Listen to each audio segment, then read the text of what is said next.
requested to speak on the Bhagavad Gita. Before I start speaking on the Bhagavad Gita, I would like to make a small premises about what Bhagavad Gita is about and where does it come from. So,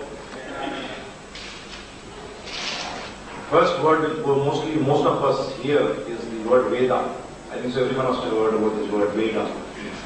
Veda basically means, like, if you translate it into English, it means knowledge, and if you translate it into Hindi, it means Gyan. Veda is nothing, it's just like if you call sun in English or Surya in Hindi, it remains the same thing, it is sun. In the same way, Vedas mean knowledge. The direct translation of the word Veda is knowledge, there is nothing else, because that's why when Dr. Goswami asked him to type this out, they were writing Vedic knowledge. So it is basically wrong, because it's just like saying knowledge. Vedas also mean knowledge, and the English word knowledge also means knowledge. It is basically, if you see, Vedas mean knowledge, so we can just say Vedas, that is more than enough. And that is why knowledge is not got any boundaries. Like, you can't say that as this knowledge is coming from a communist country or from a place where dictatorship is going on, we will not accept the knowledge. Take example of medical science also. Russians also gave knowledge and Americans accepted them, and Americans gave knowledge and Russians accepted them during the Cold War era also. Because knowledge is something which is very universal. It is not bound by any caste, creed, nationality or color. So Vedas basically mean knowledge, and anything, if you really see, Vedas are not talking about only spiritual knowledge.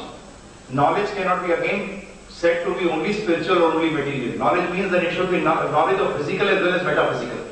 That is why the Vedas also talk about the physical level and the metaphysical level. Both aspects are there. You got books which are talking of economics, Arthashastra. There are books which are talking about politics, that is Rajniti. And there are books which are talking about spiritual things which are known as Upanishads. Same thing in the Vedas, basically have been divided into different sections which are dealing with these physical and metaphysical activities. So, the other thing which came out was when I was discussing with Dr. Goswami, I was asking him basically that what mostly people are talking about today. So they were just, he asked me that they are talking basically of the Vedic era and the modern era and how these two go together. So if you really see, there is no modern era or Vedic era, because every era is of knowledge. Any time in the world, it may be 1,000 years back or it will be 100,000 years hence. Every time we will be trying to gather more and more knowledge. So every era is a Vedic era.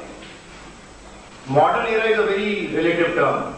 100 years back, something was modern. Today something is modern.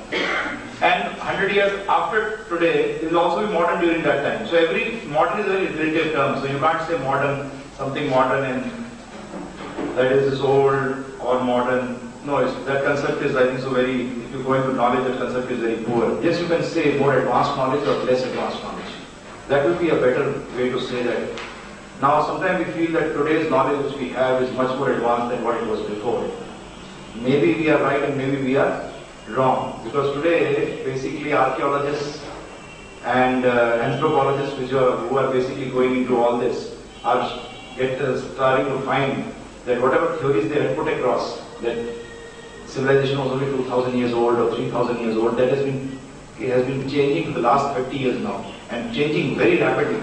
It changed from 1,000 to 2,000 to 2,000, 3,000, 3,000 years back civilization was there. Now in Mexico they have found a place which they claim to be at least 10 to 12,000 years old, and which has got extraordinary feats of architecture, which they say only a very intelligent people could have basically performed such a feat. Because they had furnaces which were basically, you can say, mobile furnaces, which we today also don't have. You can't have a smelting furnace which is mobile.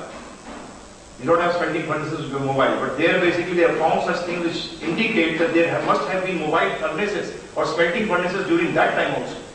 So claiming that we have got knowledge today more than what it was there previously, this is again, if you study Vedic literature, you will come to know that, my God, like, I'll just give you a few examples. We say atom, and our Shastra that we're talking about Anu. Since time immemorial, atom is not something new to us. And if you really see atomic time also, in the Bhagavatam, the theory of relativity is already there.